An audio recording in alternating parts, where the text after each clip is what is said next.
సమ్మర్లో ముఖ్యంగా పిల్లల నుండి పెద్దల వరకు అందరూ పుచ్చకాయ తినడానికి ఇష్టపడతారు. ఎందుకంటే పుచ్చకాయ లోపల ఉండే ఎర్రటి గుజ్జు తీయటి రుచితో ఉండి పోషకాలు పుష్కలంగా ఉంటాయి. వాటర్ మిలాన్ గుండె జబ్బులు, మధుమేహం, కొన్ని రకాల క్యాన్సర్ల నుండి రక్షణ కలిగిస్తుంది.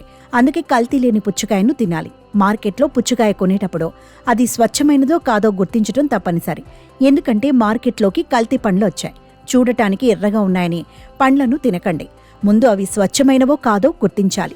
లేదంటే ఆరోగ్య సమస్యలు ఎదుర్కోవాల్సి వస్తుంది.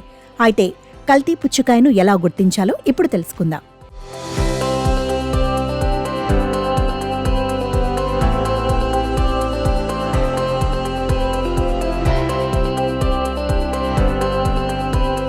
మీరు మొదట పుచ్చకాయ కొన్నప్పుడు విక్రేతను ఒక చిన్న ముక్కను కట్ చేసి మీకు ఇవ్వమని అడగండి.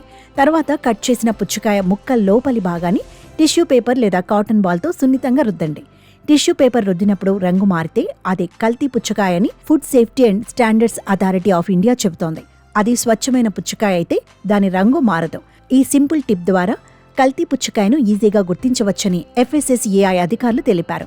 పుచ్చకాయలో అక్కడక్కడ కొద్దిగా తెలుపు, పసుపు ఉంటే అది కల్తీ అయ్యే అవకాశం ఉందని నిపుణులు అంటున్నారు. పుచ్చకాయలను త్వరగా పండించడానికి కార్బైడ్ అనే రసాయనాన్ని ఉపయోగిస్తారు. అందువల్ల పుచ్చకాయ పైభాగంలో పసుపు రంగు కనిపిస్తే తినటానికి ముందో ఉప్పు నీటిలో బాగా కడగడం మంచిది. పుచ్చకాయ కొనేటప్పుడు మీరు దానిని జాగ్రత్తగా పరిశీలించాలి. రసాయనాలతో చేసిన పండ్లను తినటం వల్ల కాలేయం, మూత్రపిండాల ఆరోగ్యం దెబ్బతింటుంది. మిథనాల్ కాలేయం, మూత్రపిండాల ఆరోగ్యాన్ని పాడు చేస్తుంది. క్రోమేట్ కడుపు సమస్యలు, రక్తహీనత, మెదడు దెబ్బతినటం, సంతానోత్పత్తి తగ్గటం వంటి సమస్యలను కలిగిస్తుంది.